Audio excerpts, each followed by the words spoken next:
Salem bus ஸ்டாண்ட்ல வந்துட்டு பழைய பஸ் ஸ்டாண்ட் வந்துட்டு நீங்க பக்தர்கள் அங்கிருந்து திருப்பி நீங்க வரலாம். பழைய பஸ் ஸ்டாண்ட்ல இருந்து 105 பஸ் ஏறி அதே மாதிரி இப்ப வந்து பஸ் விட்டுருக்காங்க நம்ம கோயிலுக்குன்னு சொல்லிட்டு மினி பஸ் விட்டுருக்காங்க. அந்த மினி பஸ்லயே வரலாம். அப்படி தெரியாதவங்க ஆட்டோ ஏறி வீராணத்துல இருந்து கூட இங்க அப்படி ரீச் ஆகி வரலாம். இங்க கத்தாலப்பாடி கிராமம் வளையக்கொண்டாத ஸ்டாப். இங்க இருந்து வாக்கிங் டிஸ்டன்ஸ் நடந்து வர தூரம் தான். நீங்க தாராளமா வரலாம். ஏமெல்லாம் நம்பிக்கை வைக்கிறதோட கருவறையில் இருக்கிற அம்மனை நம்பிக்கை வைக்க அவதான் உங்களை காப்பாத்தலாம். யாருக்கு 2 திருமணம், யாருக்கு 2 வாழ்க்கை? யாருக்குமே இல்லம்மா. சொந்த பந்தம் மாமனார் மாமியாருக்கு மச்சாண்டா இருக்கு.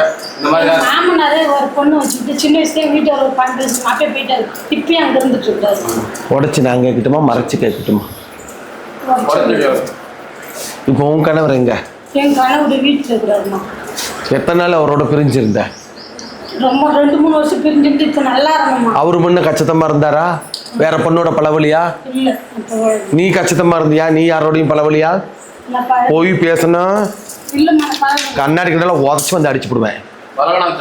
அப்புறம் என்னடா மாமனாருக்கு போயிட்டா இவளே முதல்ல புருஷனுக்கு துரோகம் பண்ணிக்கிறா, இவன் என்ன மாமனாருக்கு போயிட்டா, அப்புறம் நான் கேட்டுவிட்டா தப்பான வேலை போயிடுறேன். நீ முதல்ல ஏமா ஒத்துக்கல? ஏமா அப்ப நான் கேட்டுவிட்டா என்ன கேள்வி கேட்கறேங்கிறீங்க.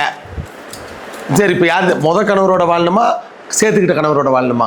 அப்படியே அந்த முதல் கணவர் கூட என்ன குடிச்சிட்டு இருக்காரு, அடிக்கிறாரு, உதைக்கிறாரு, அக்கம் முதல்ல திட்டுறாரு. அதுக்கோசரம் நீ இப்படி பண்ணிவிட்டியம்மா? பரவாயில்லையம்மா, தப்பா தப்பு இல்லையாம்மா? நான் செஞ்சது தப்பு தான். இப்ப அந்த தப்பு நான் பண்ணலமா. ஏன் பண்ண? மறுபடியும் தான் பண்ண. சரி உன்னை கொத்தன்னு சொன்னாரு, நீ பண்ணிவிட்ட. செத்து போயிருன்னு சொல்றாரு. செத்து போயிரு. எதுக்கு உயிரோட இருக்கிற? ஏண்டா நான் கேட்கறது தப்பா ரைட்டாடா? குத்தன்னு சொல்லி நீ தப்பு பண்ணிவிட்ட, புருஷனுக்கு துரோகம் பண்ணிவிட்ட, செத்து போயிருன்னு சொல்றான். செத்து போயிரு. ஏன்டி இப்படி பண்றீங்க? குடிகாரனா இருந்தாலும் சரி, அவன் என்ன வேணாலும் பண்ணட்டும், அவனை திருத்தி கொண்டு வர வழி தான் பாக்குறது ஒரு பொம்பளையோட வேலை.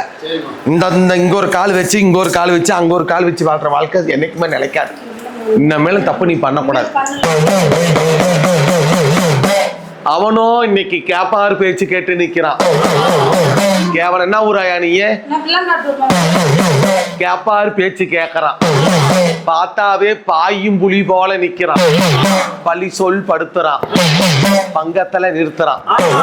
நல்ல வாழ்க்கை இல்ல, நல்ல பொழப்பு இல்ல, போட்டிக்கு நிம்மதி இல்ல, பண்ணையத்துக்கு சரியில்லை, பட்டியல கோளாறு, பங்க முட்டு நிப்ப.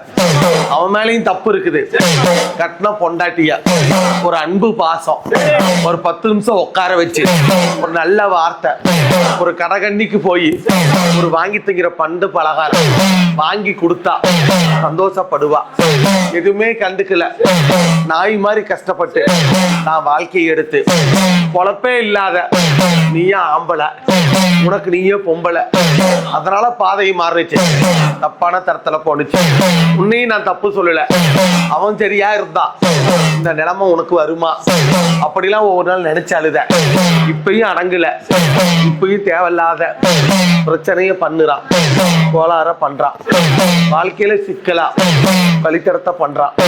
தீராத வேணை, தீர்க்க முடியாத முகம், வாழ்க்கையில சிக்கல், பிரச்சனைக்கு மேல பிரச்சனை, கோளாறு மேல கோளாறு, துன்பத்தை பட்டுட்ட, உயர்த்த ஆளாயிட்ட, பண்ணைட்ட சிக்கலா பழி சொல்லு நடந்துட்ட. எதிர்பார்த்த வாழ்க்கை சரியில்லடி அம்மா, அவன் அடக்கித்தரேன்.